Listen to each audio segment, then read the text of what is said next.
Bismillahirrahmanirrahim. Assalamualaikum warahmatullahi wabarakatuh. Alhamdulillah. Wassalatu wassalamu ala sayyidina Rasulillah Muhammad ibni Abdullah wa la hawla wa la quwata illa billah. Amma ba'd. Berjumpa kembali dalam pembacaan kitab Madza fi Sya'ban. Kita akan melanjutkan pembacaan kita tentang keutamaan Al-Quran. Bismillahirrahmanirrahim. Al-Quran mu'jizah baqiyah. Al-Quran itu adalah mukjizat yang masih ada sampai saat ini.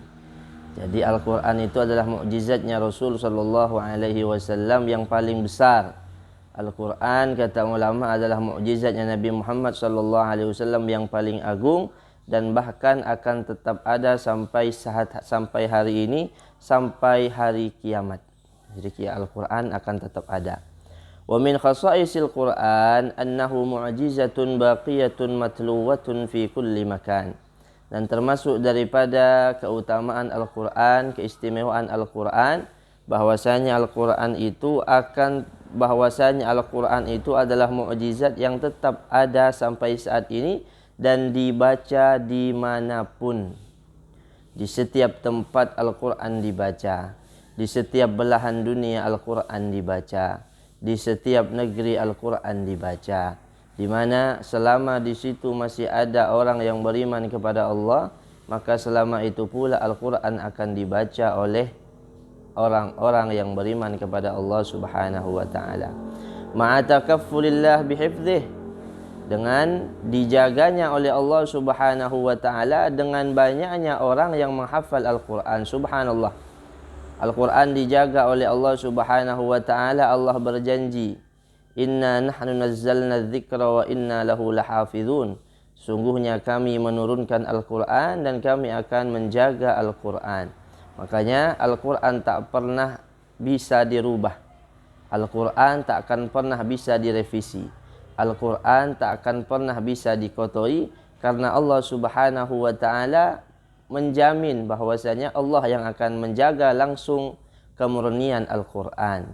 Jika ada orang-orang yang berkeinginan untuk mengubah Al-Quran, ingin menipu kita dengan Al-Quran yang palsu atau perubahan-perubahan yang dirubah dalam Al-Quran, dalam tulisan, dalam nusakh, dalam percetakan Al-Quran, maka hal itu akan dengan cepat diketahui karena banyaknya penghafal-penghafal Al-Quran yang Allah Subhanahu wa ta'ala menjaga Al-Quran. Allah titipkan Al-Quran di hati-hati para penghafal Al-Quran tersebut. Bi khilafi mu'jizatil anbiya fa innaha inqadat binqidai awqatiha. Berbeda dengan mukjizat-mukjizatnya para nabi yang lainnya. Kenapa? Mukjizat para nabi yang lain itu habis setelah waktu kenabian, masa kenabian nabi tersebut sudah tiada.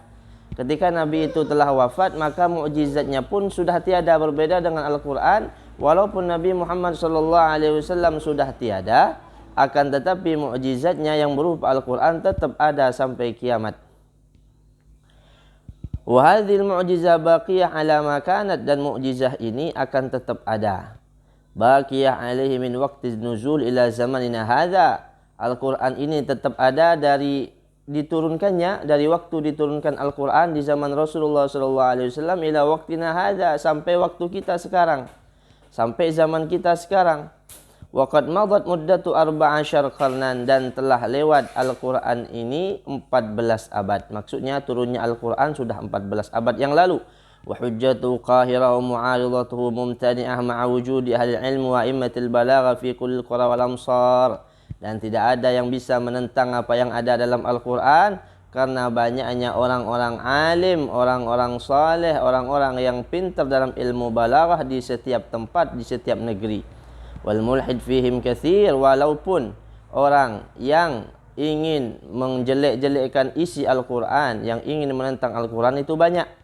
Wal mukhalif al-anid lam yazal hadiran wa muhayyi'an, dan orang yang menentang Al-Quran sampai saat ini pasti tetap ada, tapi akan tetap dijaga oleh Allah Subhanahu wa taala. Wa yabqa insyaallah hakadha ma baqiyatid dunya wa ahluha, dan tetap akan seperti ini, Al-Quran akan tetap terjaga kemurniannya sampai dunia ini masih ada, kata Abu Yasin Muhammad bin Alawi Al-Maliki Al-Hasani. Selanjutnya, qari'ul Qur'an la yas'amuhu wa sami'uhu la yamujjuh. Orang yang membaca Al-Quran tidak akan pernah bosan. Yang mendengar pun tak akan pernah bosan. Kita tak pernah bosan membaca Al-Fatihah. Padahal kita sudah membaca Al-Fatihah sejak kita sudah baru bisa solat.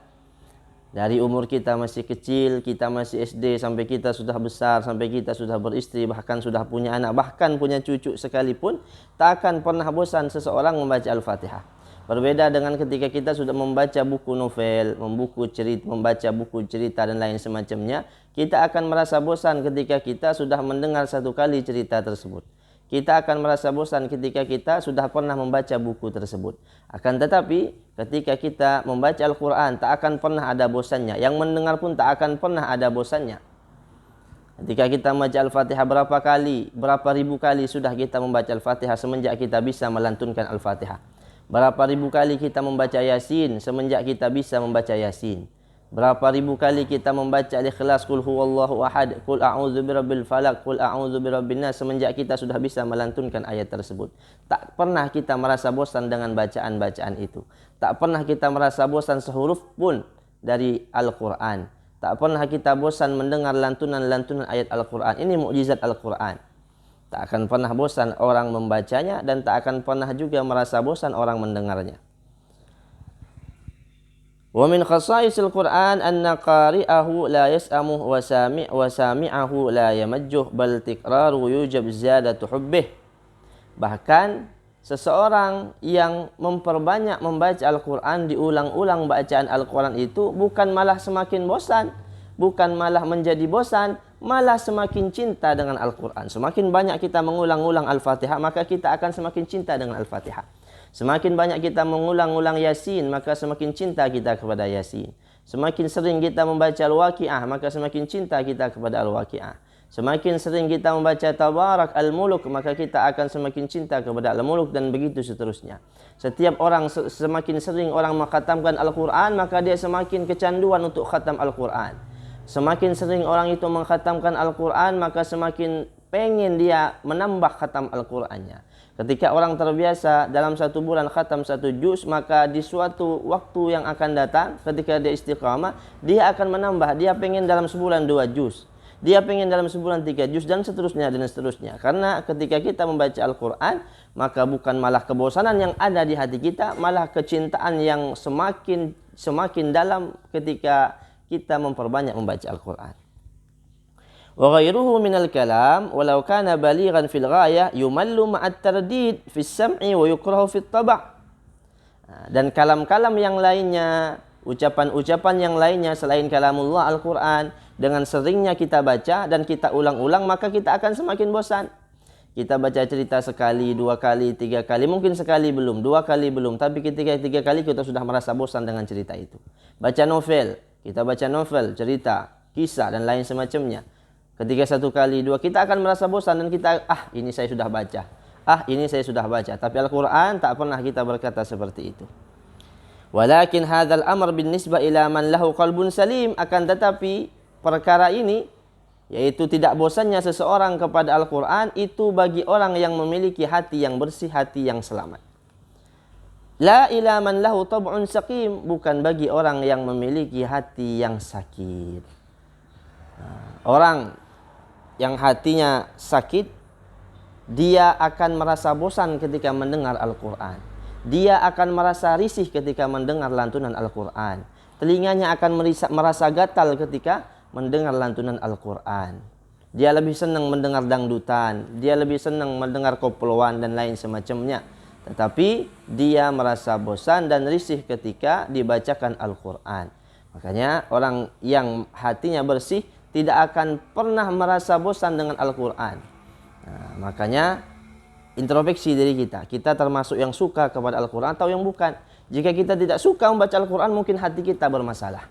Tapi kalau kita senang dengan Al-Quran, mungkin hati kita adalah hati yang salim, hati yang baik, hati yang bersih. Al-Quran pengen dibaca oleh kita. Jangan pede. Jangan sampai ente mengatakan, saya malas baca Al-Quran, saya enggak mau baca Al-Quran. Bukan kita yang enggak mau sama Al-Quran. Al-Quran adalah kitab yang agung. Bukan kita yang tidak mau Al-Quran, tapi Al-Quran yang tidak ingin dibaca oleh kita. Al-Quran tidak ingin dilantunkan oleh lisan kita. Al-Quran tidak mau didengarkan oleh telinga kita. Al-Quran yang tidak mau kepada kita, bukan kita yang tidak mau kepada Al-Quran. Nah, jadi mudah-mudahan kita menjadi orang-orang yang senang, yang diberi taufik oleh Allah Subhanahu wa taala untuk senang membaca Al-Quran. Sehingga kelak Al-Quran menjadi teman kita, menjadi sahabat kita, menjadi penolong kita di akhiratnya Allah Subhanahu wa taala. Mungkin ini saja yang bisa kami sampaikan. Mudah-mudahan yang sedikit ini bermanfaat. Wassalamualaikum warahmatullahi wabarakatuh.